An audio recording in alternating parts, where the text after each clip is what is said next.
माझा सगळा स्वयंपाक वगैरे घरातली कामं होईपर्यंत मुलांनी इकडे दुकान मांडलं खेळण्यांचं आणि नुसता पसारा करून ठेवला घरात खेळण्यांचा.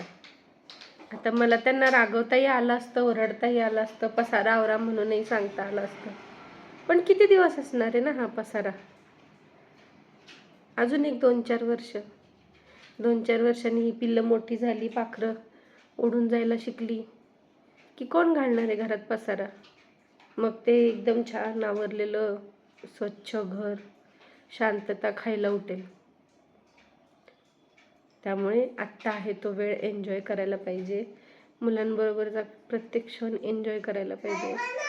नंतर नाही येणार आहे त्यांच्या तोंडातून दुधाचा वास, नंतर नाही मिळणार आहे आपल्याला त्यांचे अर्धवट जेवताना बरबटलेले कपडे धुवायची संधी.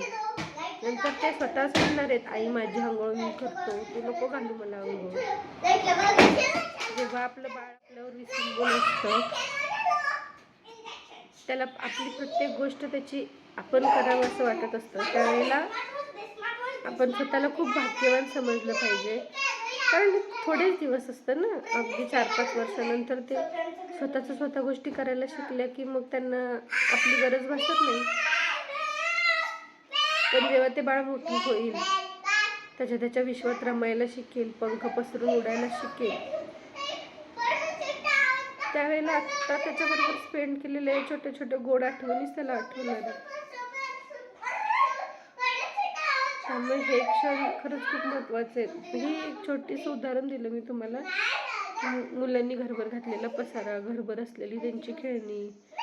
बाळाला थोडंसं किंचित सुईच्या डोक्या एवढं जरी खरचटलं तरी ते आपल्याला येऊन दाखवतं पळत की आई मला लागलेलं नसतं, दुखतही नसतं, फक्त आईने फुंकर घालावी एवढीच अपेक्षा असते.